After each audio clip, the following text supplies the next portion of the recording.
con la ponencia de Gianluca Berardi, un historiador de arte contemporáneo, especialista en cultura visual del siglo XIX.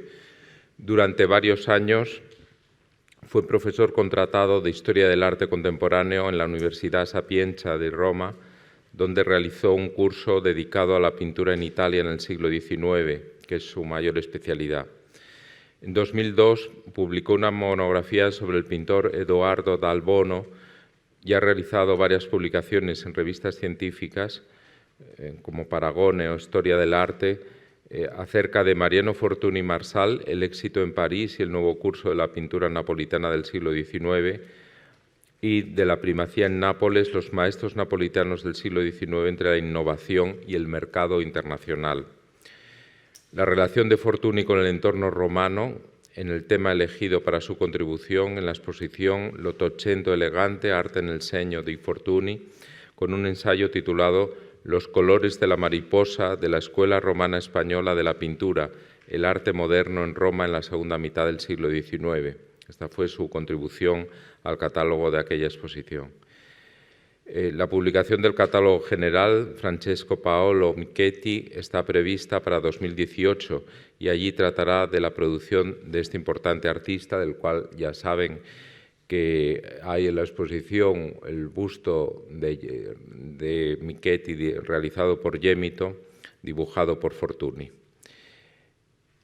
Y en esta obra trata de su producción en los años 70 del siglo XIX. Actualmente está trabajando en una exposición sobre el pintor Attilio Simonetti, íntimo amigo de Fortuny. Va a hablarnos sobre Fortuny Portici y la pintura italiana. Muchas gracias, profesor Berardi.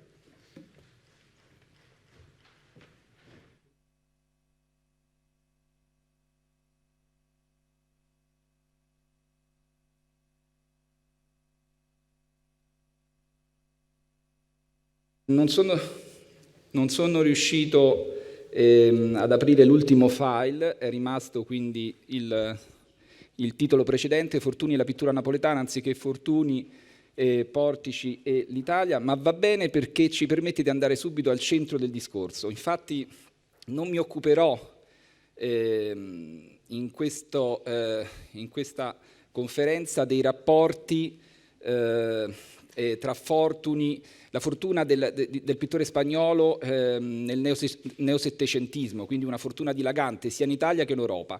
Non mi occuperò neppure della sua influenza a Roma, poiché è stata piuttosto, e vedremo perché, superficiale, ovvero i pittori non furono in grado di recepire le sue novità. Il focus di questo mio discorso invece verterà proprio sui rapporti di Fortuny e Napoli, e in particolare nell'estate famosa, nota del 74, in cui passò 4 mesi di riposo ma di lavoro prolifico a Villa Rata Portici.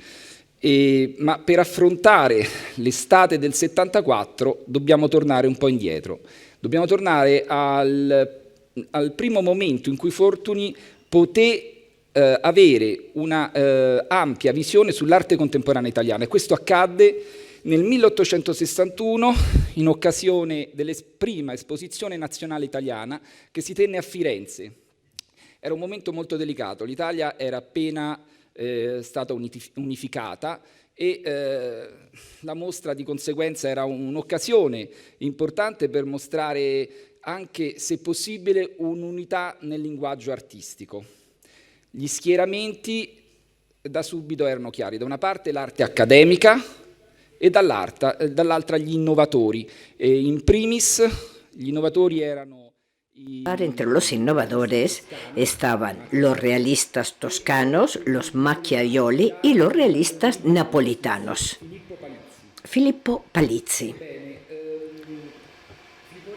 Filippo Palizzi en realidad no se presentó en la exposición nacional porque no quiso exponer, lo rechazó. Fue una especie de pabellón de resistencia en el que estaba él únicamente. Él le pidió a su amigo el poder exponer 15 cuadros en su estudio, y en ocasión de la exposición de Florencia la gente iba de la exposición oficial, donde estaba la pintura de historia. Incluso los críticos enseguida lo hicieron, los Macchiaioli y los realistas toscanos, porque no era conveniente prestar atención a estas experimentaciones. Y entonces iban y venían entre la exposición nacional y el estudio de Filippo Palizzi y también de otro amigo de Palizzi. Entonces, así como en la exposición nacional predominaba el lenguaje histórico, especialmente en la versión reformada de Domenico Morelli, aquí tenemos Bagno Pompeiano, que estuvo expuesto en esa ocasión. Filippo Palizzi, en el estudio de Altamura, lo que hacía era mostrarle a toda Italia hasta qué punto habían llegado sus investigaciones sobre en la pintura. Desde los años 50, aquí tenemos una obra que no estaba expuesta en el estudio de Altamura, porque es prácticamente una apoteosis. Lo que es importante observar es que desde los años 50, la pintura de género, Filippo Palizzi, hizo un análisis del natural. Rechazó la pintura de estudio, empezó a pasear por toda la campiña alrededor de Nápoles y estudió lo que era la verdad de luz y color. De luz y color, esto es lo que él decía. Por ejemplo, lo bello de un cordero, un asno, los reflejos del sol en la hierba. Y este es el alcance revolucionario de Palizzi. Hay que decir que así como Monet estudiaba sus catedrales en distintas horas del día, él hacía lo mismo Palizzi, observando sus animales e intentando representarlos en el lienzo y reproducir la exactitud óptica y cromática.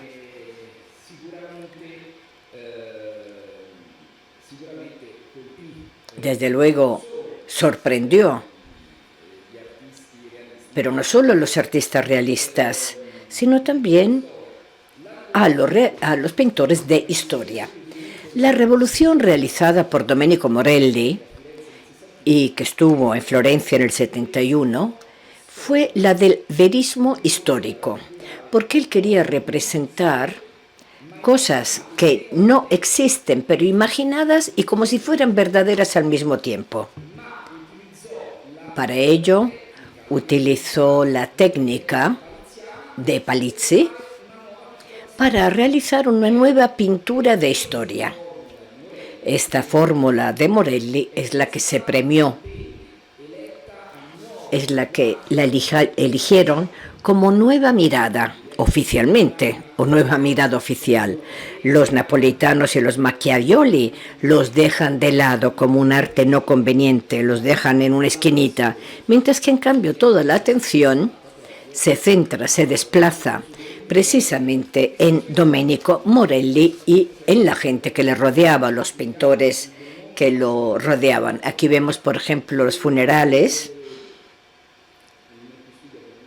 de Altamura, y Bernardo Celentano forma y constituye el Consejo de los 10.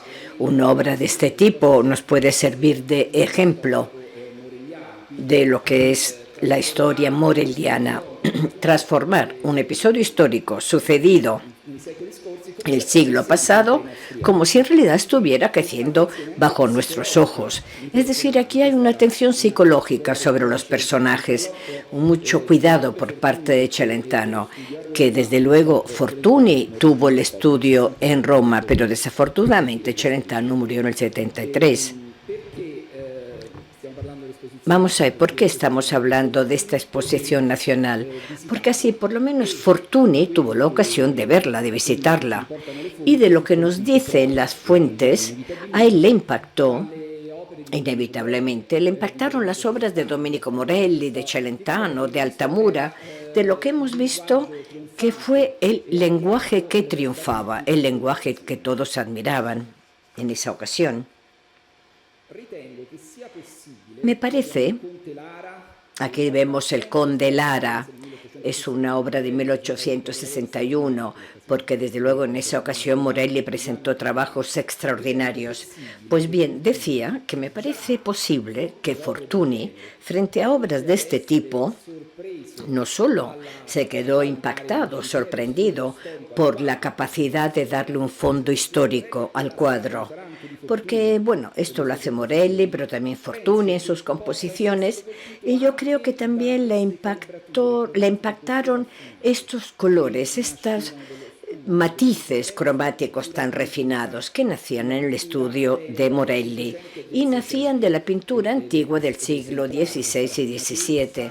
Y esta obras tan refinadas como el Conde Lara es ejemplar.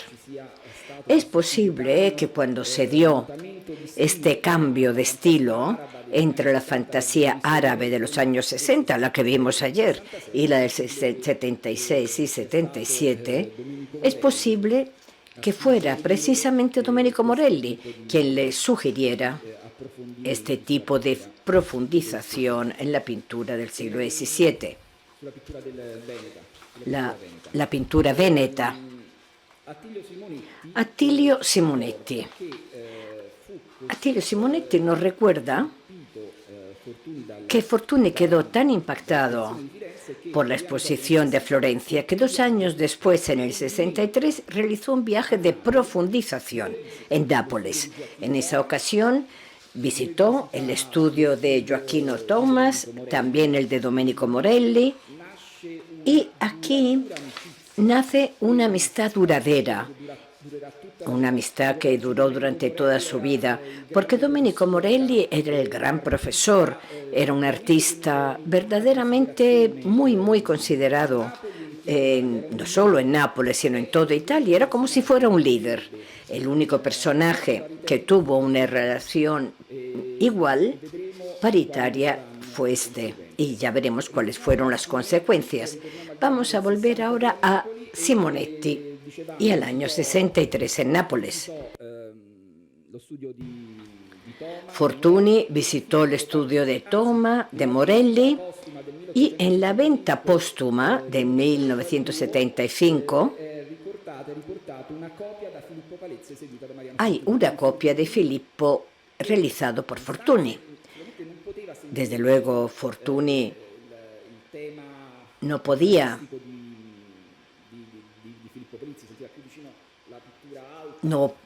sentir más al lado más cerca de él la pintura de Morelli, pero de todas maneras él le dio una enorme importancia en lo que fue la revolución cromática, porque Fortuny entendió que la clave de la pintura napolitana es el color y lo empieza a estudiar y lo siente muy cerca desde el punto de vista espiritual también. Esta es una pintura, un cuadro de Attilio Simonetti, que representa una actriz pompeyana. Como cameo de la pintura romana cerca de Fortuny, voy a coger este cuadro, y no solo porque Simonetti fue el único discípulo, amigo íntimo de Fortuny, sino que además hay un motivo más. Vamos a ver cuál era antes lo que era la situación en Roma en los años 70. Odescalchi, que fue el presidente del Círculo Internacional, un organismo muy importante en Roma que se ocupaba de organizar y promover exposiciones cada año, y en esta exposición estaban presentes pintores de distinta nacionalidad. Odescalchi tenía, por un lado, en Morelli la única vía que había que seguir, la única vía que tuviera un alto concepto en el arte, pero luego, de hecho, tenía una amplia gama de preferencias, un abanico enorme. Por un lado, había que darle importancia a un cuadro verdadero y, por otro lado, una lectura estética de gran calidad. Y por eso él estuvo muy dedicado a la colonia de Roma. Se sabe que la colonia de Roma, eso la conocieron varios españoles que se establecieron en Roma en esas fechas. Udescalchi entendió que favoreciéndole a la colonia española, es decir, también a Fortuny en el mercado internacional, así podía ayudar el arte en Roma. Y fue lo que hizo. Empezó la relación con los pintores romanos, pero luego seguía de forma acrítica la pintura de Fortuny. No hubo ni se dio una reelaboración de los datos estos. Y esto, no había pintores de fuerte talento en Roma, porque además siguieron a Fortuny, pero además a todas las gamas iconográficas que pudiera haber, desde el arte napolitano, el arte también que se ambientaba en la época contemporánea. Simonetti es un representante ejemplar del arte de género en Roma.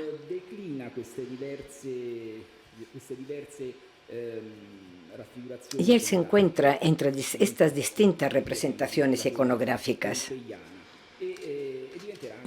Y de hecho se convertirá en uno de los grandes maestros a nivel internacional, quedándose luego en París con la ayuda y el consejo de Fortuny. Desde luego este no es el momento para explicar lo que fueron los andares de Simonetti. Lo que sí me interesa es un pequeño detalle curioso.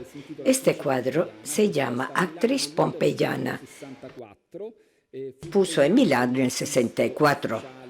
El premio consistió en la compra oficial por parte del Estado.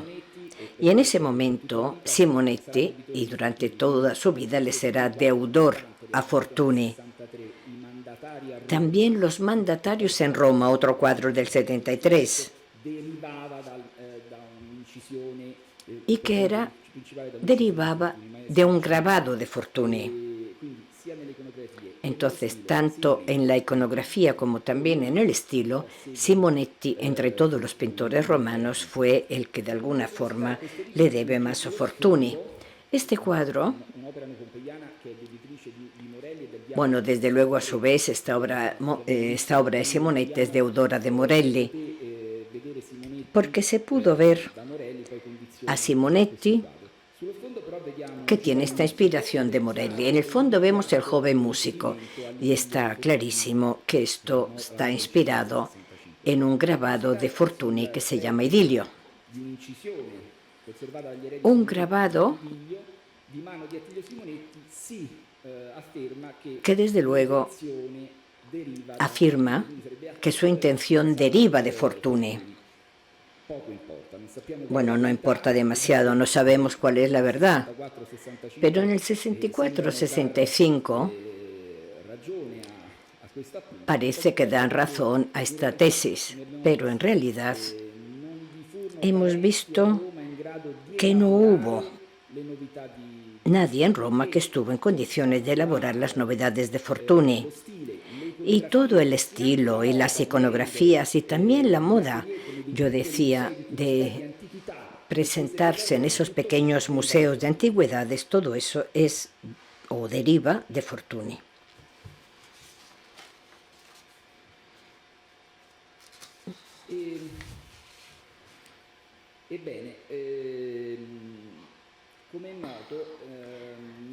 Como se sabe, ahora llegamos a Nápoles. En el verano de 1874, Fortuny decidió descansar porque el éxito comercial, el éxito internacional se lo imponía, y por eso se retiró en Nápoles, al lado del amigo Morelli. Se había reforzado esta relación entre ambos. Y con el consejo de Morelli, en vez de alojarse en el Hotel Washington, en Nápoles, decide ir a Villa Arata, en Portici. Y aquí empezó un periodo mágico para Fortuny, porque el clima extraordinario, muy similar al de su amada Andalucía, la presencia de los amigos y de los de la familia y además una acogida festiva por parte de todo el ambiente napolitano. Es famoso el episodio de la serenata, de una serenata que le hicieron siguiendo la moda del pueblo. Los artistas napolitanos cantando y tocando un soneto, bajaban de las barcas haciéndole fiesta a Fortuny. Era una celebridad, era uno de los pintores mejor pagados y más famosos en todo el mundo. Y entonces él tenía además dificultades económicas, con lo cual el ambiente de Nápoles, que tenía más problemas, acogió con una gran alegría a Fortuny, y Fortuny lo aprovechó para poder trabajar con más calma, ya lejos del clamor de las grandes ciudades y de la moda de París y de la moda de Roma.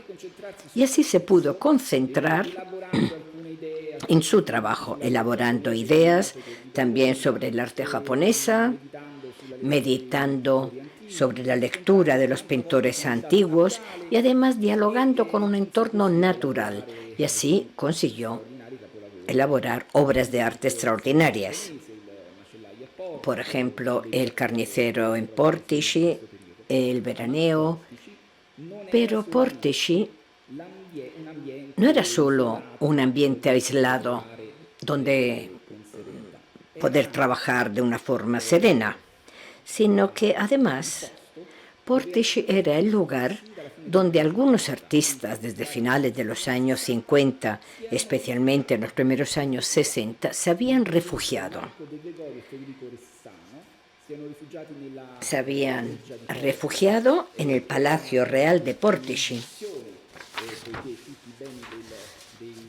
porque antes había sido el Palacio de los Borbones y en ese momento todos los bienes de los Borbones se habían pasado al Estado.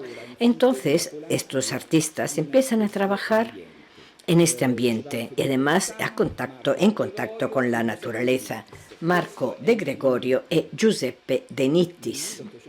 En el año 1863 llega Adriano Cecchoni. Él era un teórico de los macchiaioli toscanos y en cambio había ganado una pensión, lo que se llamaba el pensionato en Nápoles, y entonces trabajaban con su llegado. Tenemos la ayuda teórica de la historia de Resina. Desde luego este soporte, esta ayuda teórica fundamental, porque además aquí se crea esta relación estrecha con lo que son la parte de los macchiaioles, como si se creara un puente entre Portici y la macchia toscana. ¿Y qué es lo que contaba Adriano Cecchoni a los napolitanos? Vamos a escuchar sus palabras. El arte, decía, debe ser una sorpresa realizada por la naturaleza, en sus momentos normales y anormales, y en sus efectos más o menos raros. Es decir, era como un himno a la sencillez, sorprender a la naturaleza en sus momentos más normales. De Gregorio, De Nittis y también otros, porque la escuela de Resina no es una escuela verdadera, sino que se trata de un grupo de artistas, una compañía de artistas que empiezan a trabajar uno al lado del otro, del natural, siguiendo las indicaciones de Cecchoni. Diego Martelli, otro teórico importante de los macchiaioli, y él dice que los protagonistas de Resina eran un grupo de radicales del arte que no reconocían ninguna autoridad y despreciaban todo lo que a ellos le creaba bienestar, con las concesiones hechas a la moda, es decir, un rechazo del arte de moda y en cambio el concentrarse en lo que eran los elementos naturales. Adriano Cecchoni era escultor, una persona inteligente, aguda, era crítico de arte y también pintor. Aquí tenemos las bordadoras. Estamos en la época de la estancia en Nápoles, de un cuadro que, en mi opinión, puede ser el ejemplo de lo que Cecchoni les pedía a los pintores de Portici. Cecchoni dice: les hacía observar que en naturaleza todo es distinto, muy bien realizado, terminado de forma escrupulosa y por tanto Un cuadro debe tener un aspecto calmo y amable, de facción hecho de una forma sencilla y sin ningún exceso, y por lo tanto hacía comparar los colores y los temas y las pinceladas de los cuadros y les hablaba con desprecio de la pintura histórica. Cescioni como De Nittis estaban contra de Morelli. Hablaba con desprecio de la pintura histórica que entonces se apreciaba mucho en Nápoles y les hablaba de Florencia y de los nuevos estudios que los artistas hacían en esa ciudad. Florencia era la escuela, era un poco la dirección de la escuela de Resina. Este aspecto calmo y amable, desde luego, está representado exactamente por la sencillez, la ingenuidad de una pintura.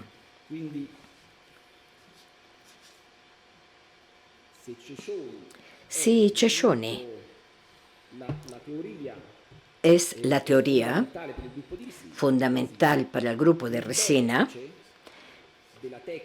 la cima de la técnica, del estilo, de la calidad es Giuseppe De Nittis. Giuseppe De Nittis, muy joven, sale de la academia, sigue los consejos de Cescioni y enseguida empieza a trabajar esta obra, el O Fantino, donde aquí la naturaleza aparece casi esmaltada. Aquí hablan de hecho de fotografías pintadas, no son cuadros, son fotografías pintadas, y era precisamente lo que quería conseguir Cescioni y De Nittis en su compañía.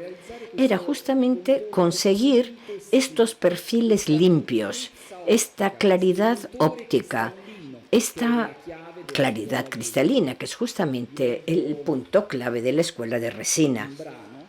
Voy a leer un párrafo de Cescioni hablando de este cuadro.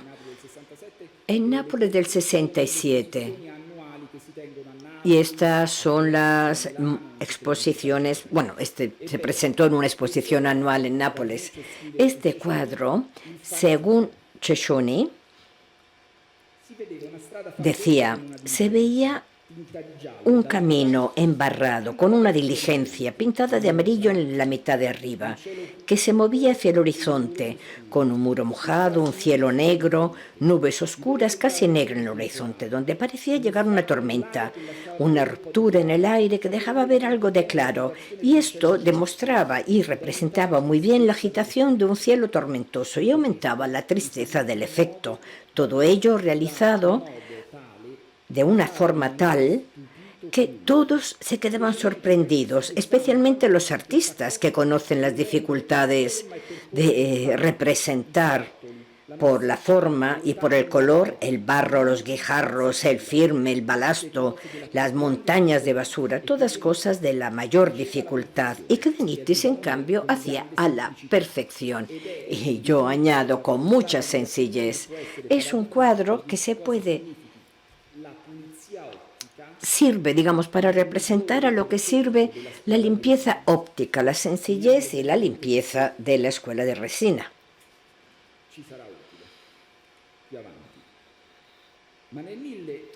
Pero en el año 1874 Adriano Cescioni terminó su beca en Nápoles y se trasladó a París.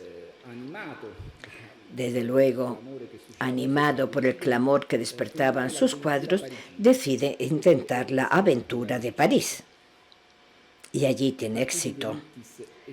De Nittis y Cescioni ya dejan Resina. Entonces el único líder que permanece es Marco de Gregorio.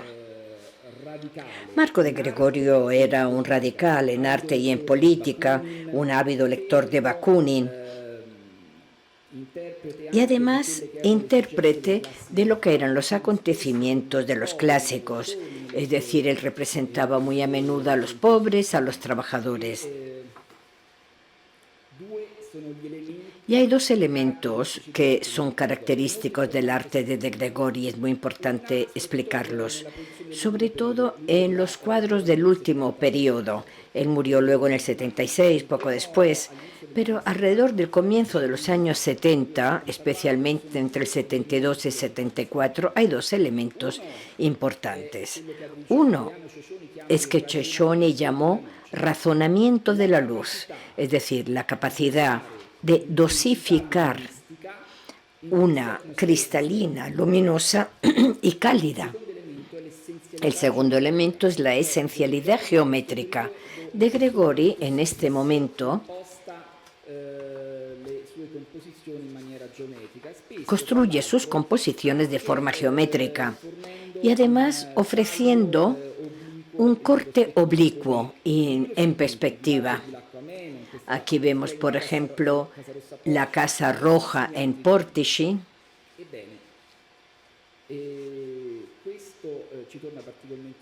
Y esto es útil porque Cecchoni dice que Fortuny en el 74, cuando estaba en Portici, Cecchoni dice, en Portici, donde se encontraba poco antes de su muerte, aquecida en Roma, frecuentó muchísimo el estudio del pintor de Gregorio. Y este es otro signo de la curiosidad intelectual de Fortuny. Fortuny, pintor de moda, lo que hace es querer conocer, quiere profundizar un pintor que en cambio vivía en la pobreza, no tenía éxito. Hay un episodio famoso que de Gregorio le manda un cuadro a otro pintor y dice, sí, este pintor tiene cualidades, pero no son cualidades que a mí me puedan interesar. Esta era la relación de Gregorio con el marchante Cupil. Y entonces Fortuny justamente frecuenta a De Gregori. La pintura más importante, el cuadro más importante del periodo de Portici, el Veraneo, playa de Portici, vemos que de alguna forma tiene también un muro, una pared en diagonal. Es decir, un carro, también está presente en ambos cuadros, pero además esta luminosidad tan controlada, no solo la de este cuadro, sino además de muchísimos otros cuadros de Fortuny realizados en Portici, recuerdan precisamente ese estilo del que hablaba Cecchoni. Podemos pensar que, por ejemplo, que el carnicero en Portici y que este realismo tan crudo se podía haber condicionado seguramente por la amistad de Fortuny con De Gregorio. ¿Quién pudo beber del vivo, del natural, este cuadro y redescubrirlo? Habla, por ejemplo, de un color potentísimo. Y desde luego, esta fuerza del color del carnicero de Portici está muy relacionado con la lección que él había aprendido de los napolitanos, que eran todos coloristas. Hay luego otra cuestión que podemos subrayar en el Veraneo o playa de Portici. Tenemos que ver lo que son las relaciones de Fortuny con los pintores napolitanos, en especial con los pintores de la escuela de Portici, que como hemos visto había muchísimos de ellos, y no solo de Gregorio, de Nittiso, Rossano, Balbono, Michetti. Todos ellos trabajaban en Portici. Hay muchos estudios que se han conservado en el archivo fotográfico del Museo Fortuny en Venecia, que precisamente lo que muestran es la mujer que cose en lo de la playa de Portici. Uno de los cuadros que tuvo mucho éxito en esa época fue Luisa Sanfelice en la cárcel, justamente del 74 en Nápoles, de Toma. Tenemos que recordar que Fortuny conocía el estudio y conocía a Gioacchino Toma desde el 73, con lo cual puede haber habido una relación iconográfica entre la mujer que cose, la de Toma, y también la de Fortuny. Ambas tienen las manos muy cerca y el rostro agachado. También Del Bono frecuentó Portici y observamos que podemos pensar que había una relación entre Adelina y Eleonora Acquarello, un cuadro de 1873, y lo premiaron con la compra por parte del Estado. Y también la relación con este acuarelo de Cecilia de Madrazo. Hay toda una serie de estudios de Cecilia que se han conservado justamente en el archivo fotográfico en el Museo Fortuny de Venecia. Están las dos mujeres en el interior de la casa, dos mujeres que cosen. Y luego salen de la casa. Siempre hay dos, como en el cuadro de Adelina Eleonora. Y luego, al final, se quedará solo una figura, pero desde luego la del vestido de rayas, que son características. Es como si fuera un elemento que de alguna forma intenta unir la obra de Valbona y con lo que hizo con su elegantísimo acuarelo, así lo relaciona más con Fortuny. Luego,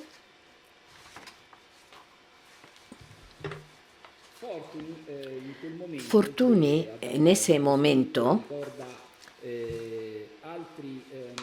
recuerda a otros maestros presentes en Nápoles, maestros de talento.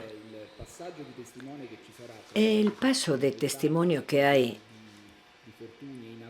entre Fortuny y los napolitanos se debe precisamente a esa capacidad de poder recibir lo que era la herencia de Fortuny. En Nápoles había maestros de gran talento, de nivel europeo, yo diría, y en Roma no era lo mismo. Uno de estos maestros fue Antonio Mancini, que fue justamente un chico joven, de gran capacidad. Él visitó todos los cuadros de Nápoles, los museos de Nápoles, visitando Caravaggio, los cuadros de Rivera. Entonces, podemos pensar que algunos cuadros, con esta paleta oscura, sucia, yo diría, incluso con alguna libertad técnica, realizados por Fortuny en Portici, pienso que a lo mejor pueden haberse visto condicionados por los cuadros de Antonio Mancini, y lo veremos más adelante. Tenemos que recordar que Fortuny tuvo una mirada especial hacia Mancini. Lo veremos porque lo protegió y lo financió. Y esto para mí, y además no solo porque era un joven de talento y él lo reconoció, porque era un talento entrenado sobre la pintura antigua. Él creció con la pintura antigua, como hizo Fortuny, que creció con Goya, con Rivera. Y así nació su talento extraordinario, con lo mismo que sucedió con Antonio Mancini. Yo creo que hay una conexión estrecha entre toda esa galería de chavales, de jóvenes, de niños, y algunas obras del periodo de Portici, de Fortuny. Siempre en el Museo Fortuny, en el archivo fotográfico, aquí recuerdo algunos diseños de pescadores en la playa, realizados por Fortuny. Luego hay otra persona que recuerda a Fortuny, y este fue Vincenzo Gemito, otro de los pintores. Él estaba estudiando el movimiento en su naturalidad, de jóvenes pescadores en la playa, unos estudios extraordinarios. También yo creo que este estudio de pescadores en la playa de Fortuny, de alguna forma pueden haberse visto inspirados por los dibujos de Gemito. De todas maneras, esa naturalidad de Gemito se transpone, se traslada de una forma mucho más estetizante en el cuadro de Fortuny. Y esta atención a la estética, al estetismo, a la belleza, un poco es su señal, la señal del maestro catalán, como si fuera su firma. Hasta ahora hemos visto los que podían ser las sugestiones recibidas por Fortuny en el ambiente napolitano, especialmente en el ambiente de Portici. pero el impacto que tuvo Fortuny en general sobre la pintura italiana. De todas maneras, no lo vamos a ver ahora exactamente, pero sí veremos el impacto de Fortuny en la pintura napolitana, extraordinario.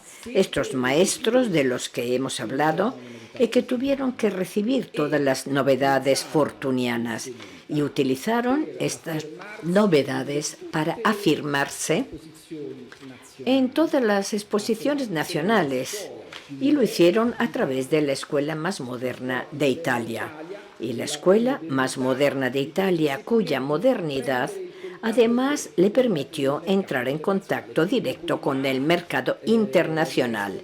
Es decir, que los napolitanos consiguieron sacar inspiración de los pintores más afirmados y además entraron en contacto con marchantes importantes.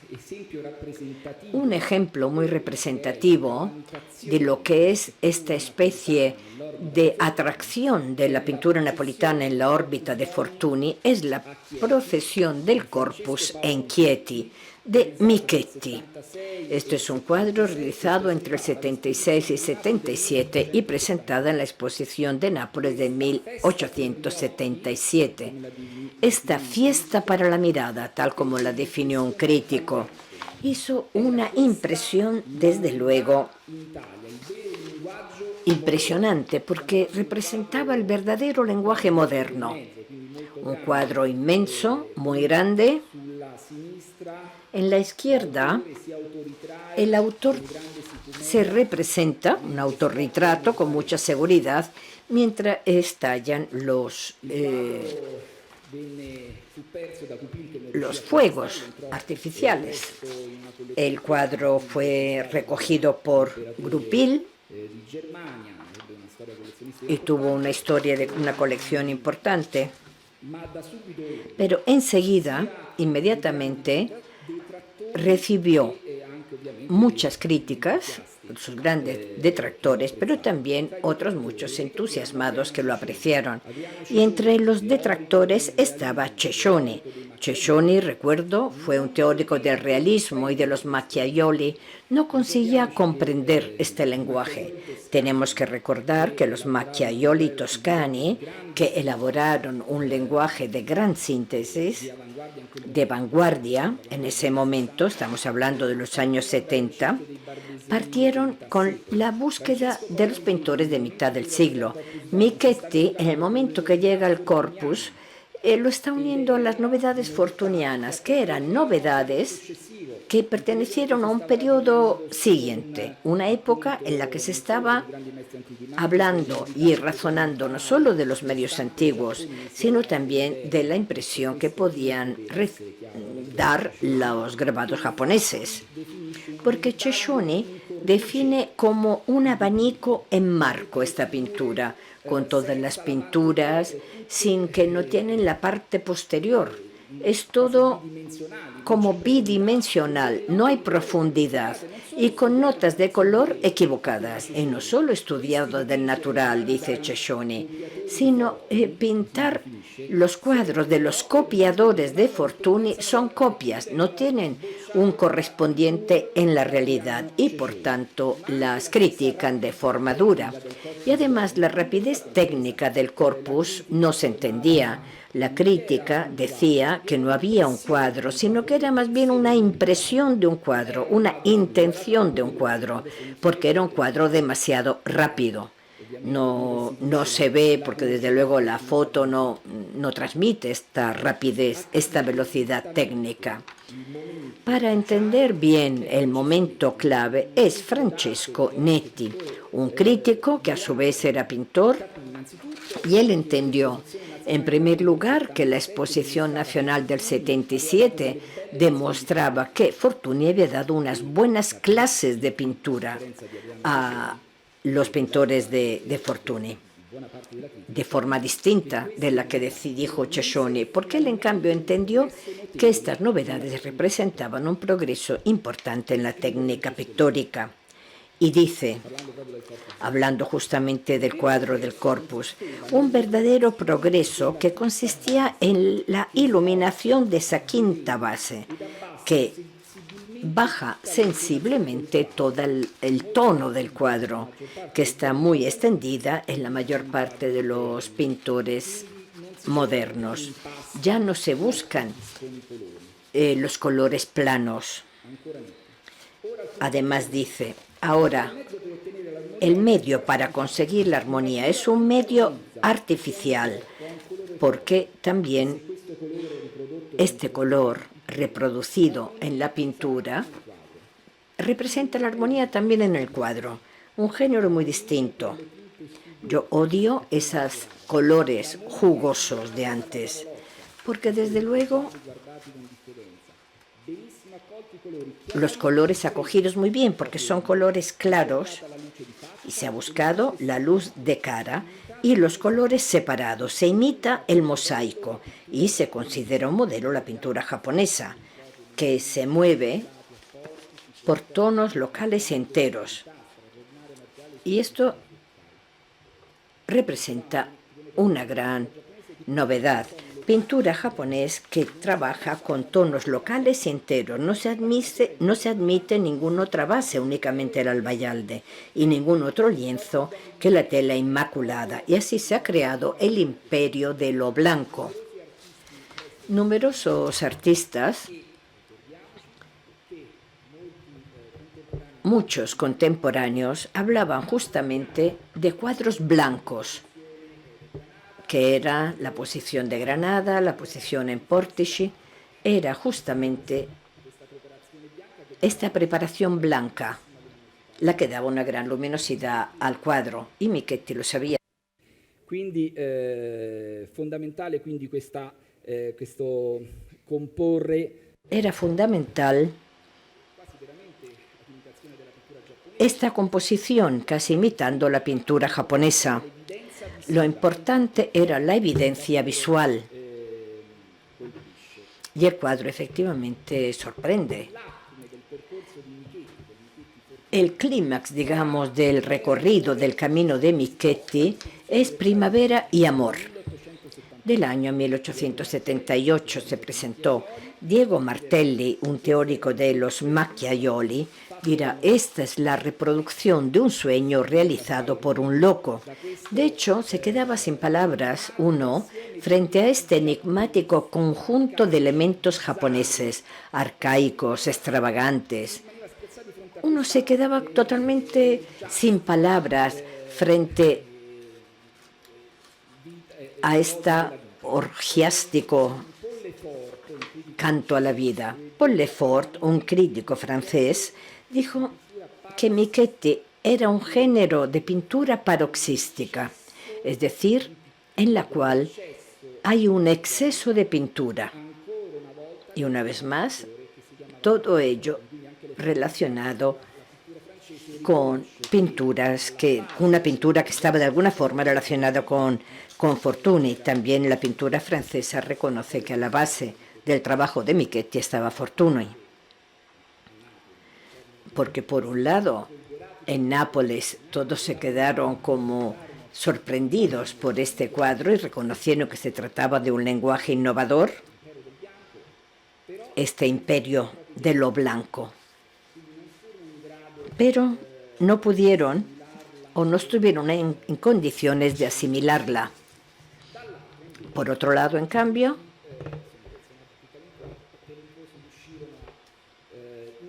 algunos consiguieron, pido disculpas, pero se me va el sonido del micrófono. Que, come Michetti, estos artistas que como Michetti siguieron el lenguaje fortuniano, entre ellos estaba Giacomo di Chirico. Este cuadro se expuso en la Mostra Nacional de Nápoles. Es un cuadro que era un poco parecido al Corpus Domini de Michetti, pero aquí la crítica encontró que había una lectura superficial del lenguaje fortuniano. Aquí no hay un elemento vanguardista japonés, sino que sencillamente era la técnica fortuniana multicolor con un estilo costumbrista realizado de forma que sirviera para conquistar el mercado internacional. El artista más nombrado quizás por Fortuny fue Eduardo Dal Bono, porque el mismo Fortuny recordó que Dal Bono era uno de los pintores de mayor talento en Nápoles. Dal Bono se convirtió en el emblema de lo que fue la pintura realizada para la exportación, de la pintura napolitana para la exportación. Es decir, gran esplendor en los colores, un tema costumbrista. Observen que en Nápoles, diferentemente de lo que sucedía en Roma o en otras regiones italianas, el fortunismo se trasladó al tema iconográfico de la pintura de costumbres. No había ningún interés hacia el orientalismo y otros, y Dal Bono es justamente el ejemplo paradigmático con esta antigua playa de Mergellina, un cuadro de 1878. Es decir, que aquí Dal Bono representa todo el lujo del pueblo napolitano, es decir, exceso de costumbres, exceso de colores. Dal Bono defendía que él quería pintar la realidad y la pinta más hermosa de lo que es. Otro elemento de cómo Dal Bono influye en Fortuny es este cuadro realizado en 1874, y el fondo recuerda lo que es el veraneo o la playa de Portici, y en primer plano un tapete, una alfombra oriental, que lógicamente no tiene ninguna razón de estar ahí en una playa de Nápoles. Era claro el ejemplo, como por ejemplo aquí el encantador de serpiente de Mariano Fortuny. Incluso la mujer prácticamente tiene la misma postura que tiene el encantador de serpiente de Fortuny. Tenemos que recordar que la producción de Fortuny era muy conocida a todos los artistas italianos, y no solo en las obras realizadas en Roma o en Portici, sino también a través de los grabados y las composiciones más famosos. Era muy, muy conocido. Otro autor que también se quedó como paralizado por Fortuny fue Alceste Campiani, que a la vuelta de Montevergine, aquí tenemos el estudio preparatorio para el cuadro, y aquí también la forma, el estilo es dalboniana, este exceso de costumbrismo local. Para entender lo que significara, incluso en un autor no de primera fila como Alceste Campiani, pero lo que significó esta revolución del imperio de lo blanco, tenemos este cazador de pájaros.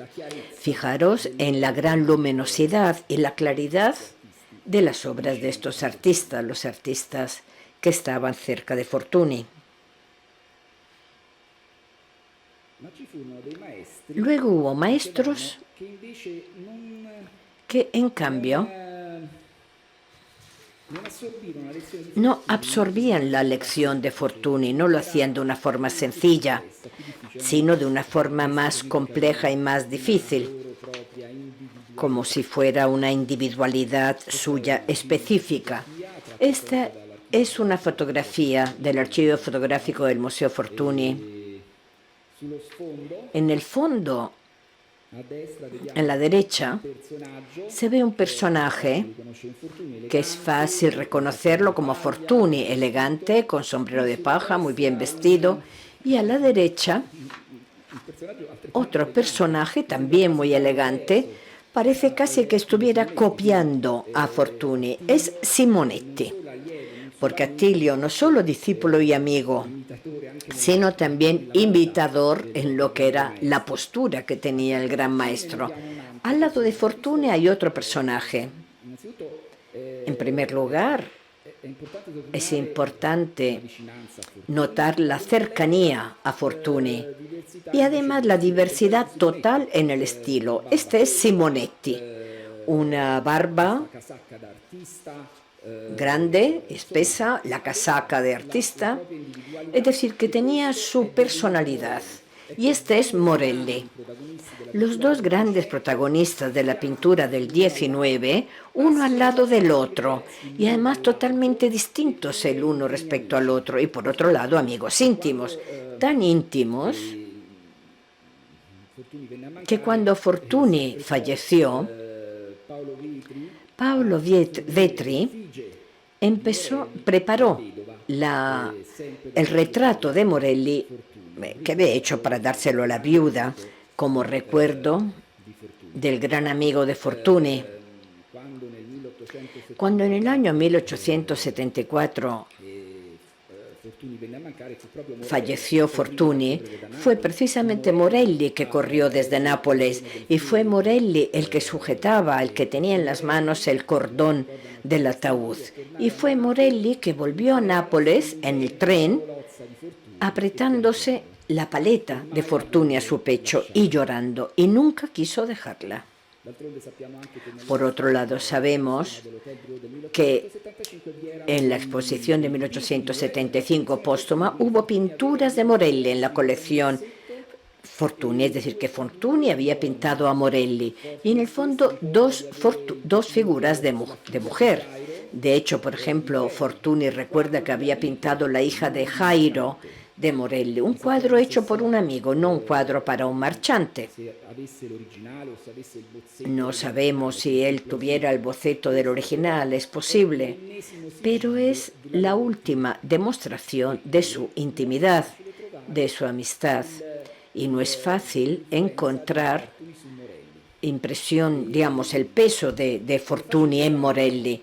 No es fácil encontrarlo porque Morelli es un pintor complejo. En primer lugar, él siempre quiso ser un pintor de historia, el más alto tipo de arte, conceptos elevados. Y entonces, en primer lugar, tal como hemos visto en El Conde de Lara, lo que se da es el verismo histórico que tuvo tanto éxito. Y luego, a partir de los años 70, empezó a querer alejarse, en primer lugar, del arte que estaba de moda y una relación muy cercana, y buscar una vía autónoma, una vía suya, una vía lejos de todos los demás, que le permitiera ir más lejos.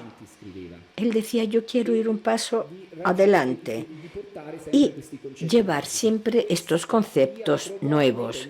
Y esto lo encontró en los temas bíblicos.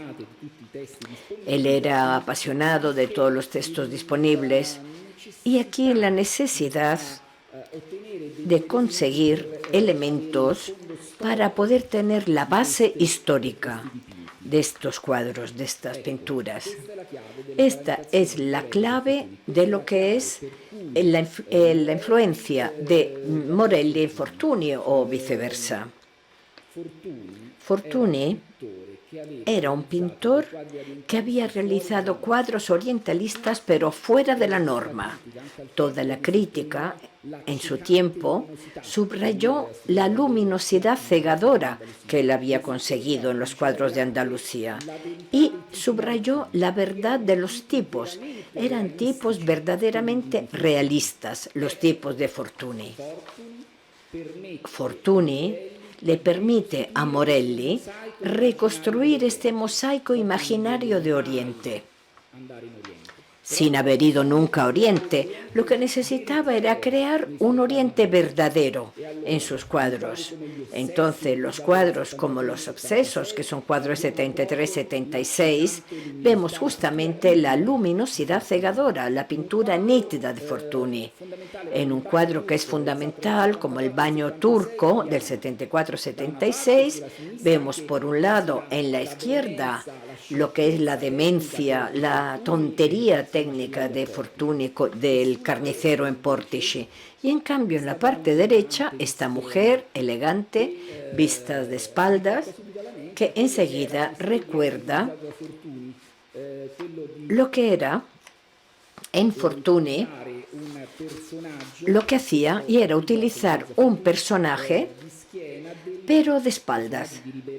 personajes que recuerdan a Rivera, tal como vimos ayer, también empezando por el Anacoreta. Y luego, especialmente eficaz, porque dan en Fortuny también la idea realista de Oriente. Aquí lo vemos de nuevo.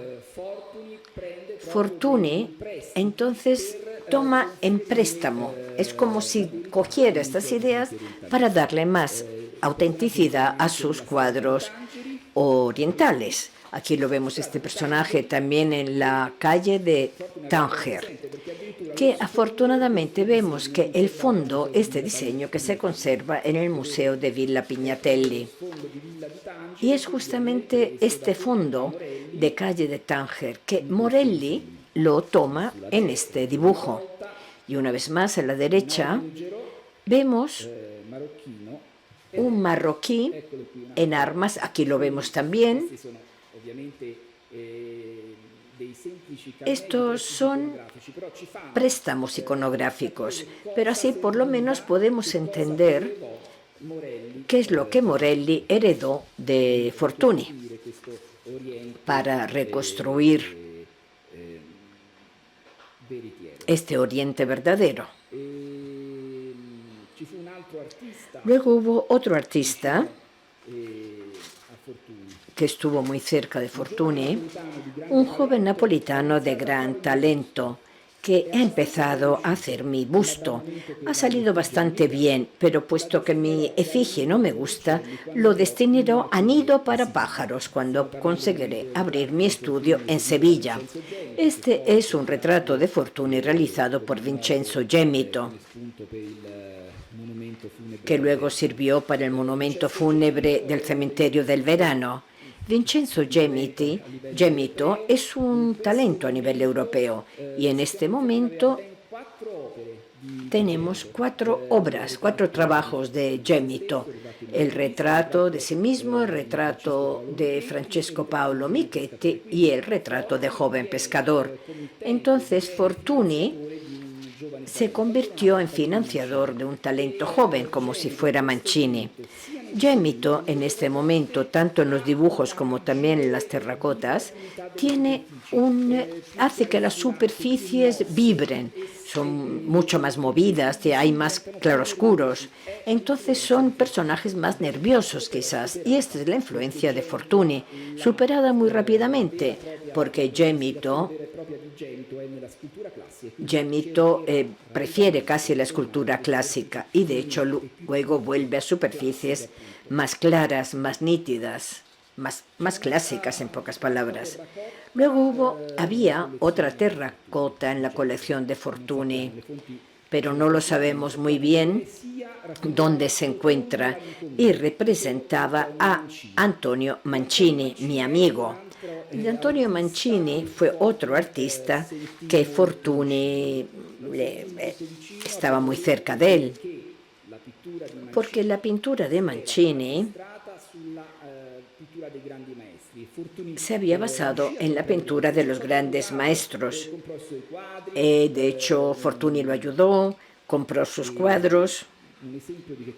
Un ejemplo del significado de la pintura antigua en Mancini es este cuadro que se llama Poco papel y poco pan, pintado con una soltura extraordinaria.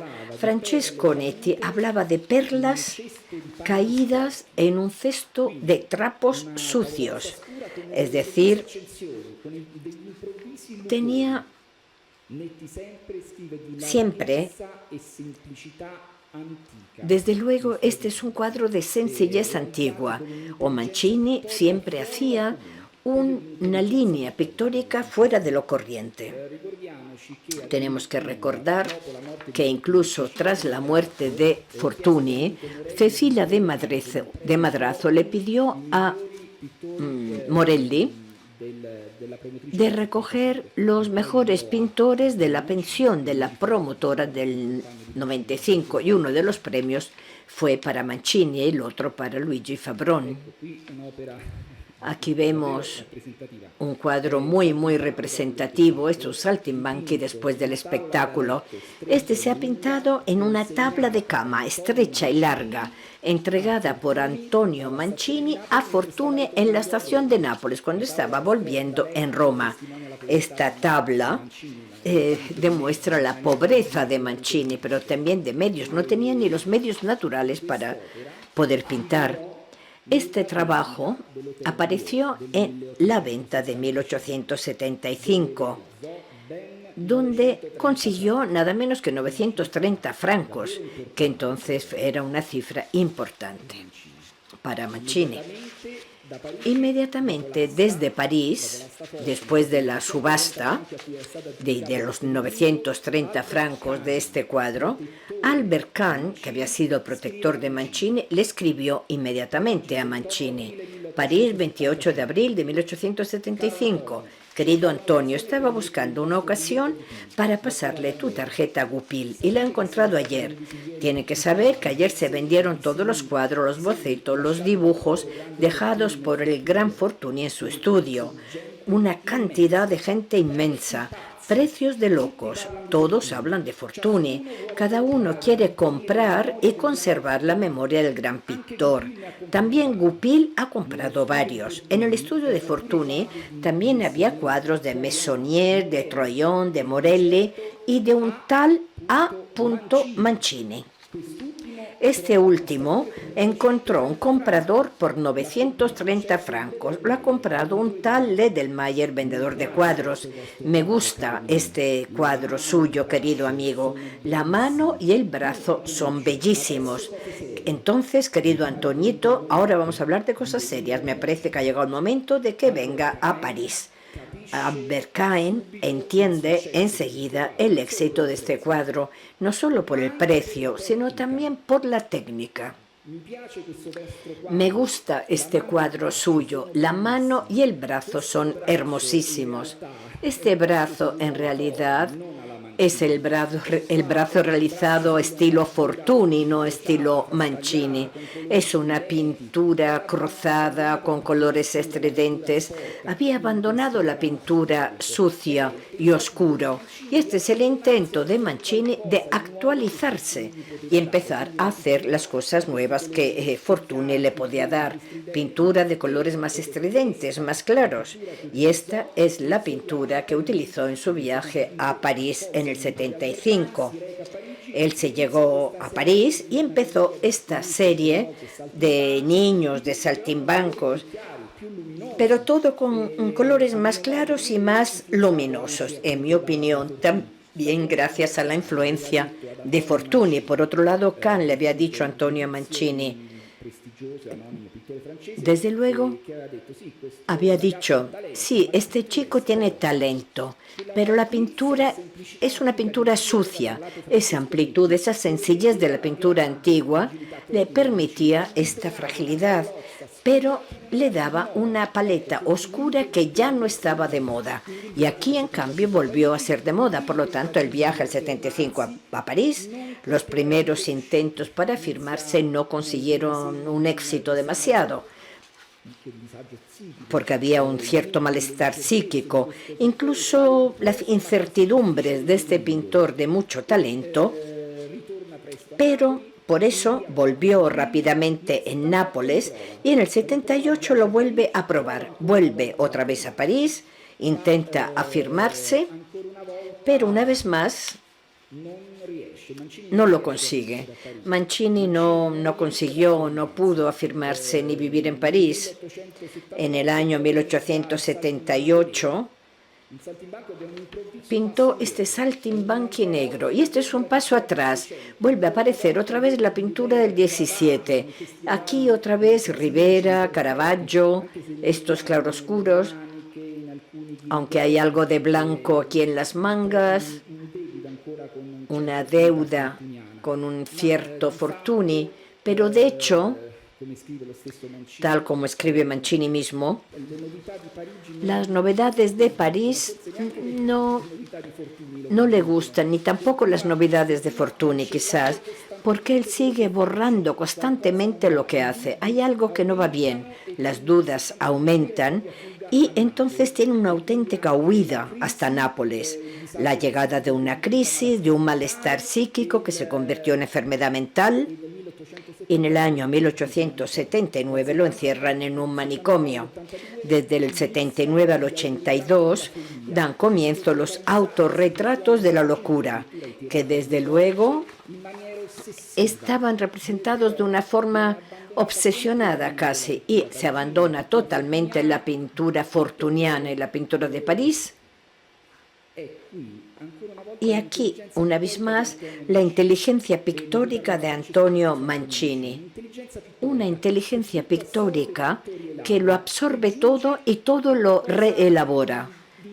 Y llega a algo autónomo, independiente. Es una pintura de sí mismo de Mancini en este momento. Este tipo de inteligencia pictórica que lleva a la autonomía ya la realizaba Morelli cuando unía quizás la pintura véneta, y Fortuny también puede pintar el baño turco. Esto es inteligencia pictórica y es la misma que utilizaba Mariano Fortuny en Portici, donde finalmente había absorbido, había vuelto a elaborar la lección de los grandes maestros. Y desde Rivera hasta la vehemencia técnica de Goya, había asimilado la pintura japonesa que había estudiado y también las indicaciones que le podían llegar de Marco de Gregorio o de los demás compañeros de Resina, finalmente para llegar a pintar para sí mismo, tal como hizo.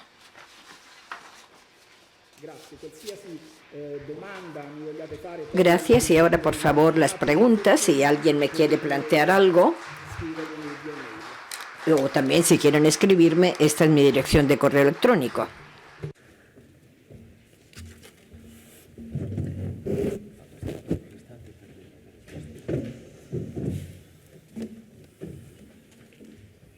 Grazie moltissime, professore Berardi, per questa lezione, per la chiarezza.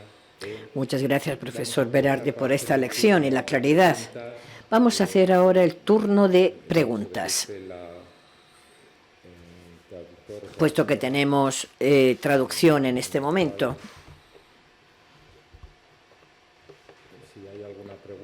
Si hay alguna pregunta.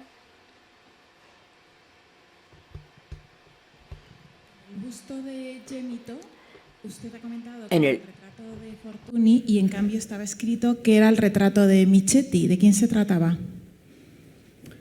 No, c'era scritto che era ritratto di Fortuny. Sí. No. ¿Era un error? No, vamos a ver. ¿O lo entendieron? Può essere, c'è un errore. Es el busto de Michetti por Gemito. Es el busto Lo que tenemos en la exposición es el dibujo que el propio Fortuny hace de ese busto, que él poseía, porque era una de las 4 obras que poseía de Gemito. Vale, es Michetti. Ya está. ¿Alguna otra pregunta? Pues muchas gracias por esa intervención tan fascinante. Y acerca del interés en Nápoles y, bueno, por Fortuny, quisiera saber si fue muy duradero, hasta qué punto duró la influencia fortuniana en la pintura napolitana y cuándo entró las vanguardias, o sea, cuándo cambió la situación estética para la modernización de la pintura napolitana. Allora, sì, mi ero dimenticato di dirlo in effetti. Se me había olvidado decirlo, porque hubo como 2 décadas doradas de la pintura napolitana, y estas 2 décadas doradas están representadas por la pintura blanca y luminosa que hemos visto, todos los años 70 hasta los 90. Esta es la verdadera vanguardia, y es la que se presentó en todas las exposiciones nacionales, y en todas ellas se habla de Nápoles como la escuela más moderna de Italia.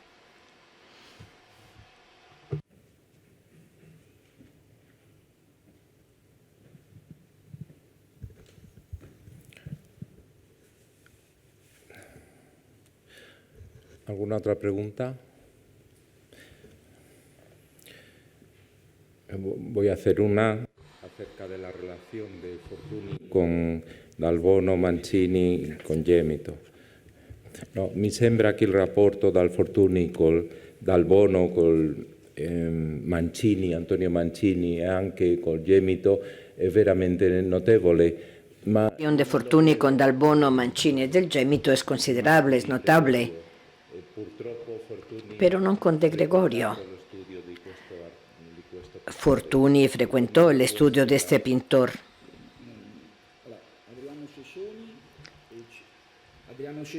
Adriano Cescioni es un testimonio porque nos dice que Fortuny se iba al estudio de Gregorio. Esto es un hecho. Y también es un hecho que el arte de Gregorio se encuentra en la otra punta del arte de Fortuny. Todo lo que Cescioni y de Gregorio buscaban la sencillez, en cambio, Fortuny tenía este toque virtuoso y muy ágil. Era precisamente lo opuesto. Yo creo que él se quedó sorprendido por el razonamiento sobre la luz de Gregorio, esa capacidad de dosificar la luz. Él había llegado en Pórtice teniendo en la cabeza los estudios de Granada, es decir, esta luminosidad cegadora. Pero en Veraneo, en mi opinión, en cambio, hay un matiz de esta luminosidad. Y esto, por lo menos, es lo que yo creo. Pero no me parece que la relación mucho más clara con Michetti, con Valbono y con los demás, con Morelli.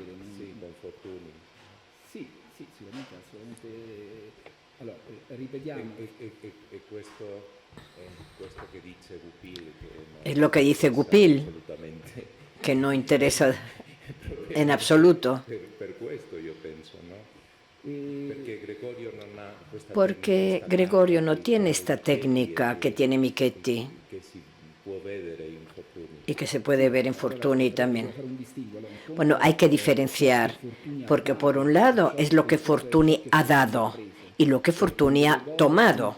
Es decir, con Gregorio yo creo que no ha tomado, ha acogido justamente esta luminosidad, pero por otro lado Gregorio no se fija mucho en Fortuny, contrariamente de lo que hicieron Michetti, Valbono, Morelli, Gemito, que todos en cambio sí miraban a Fortuny. Una pregunta más, por favor. Bueno, entonces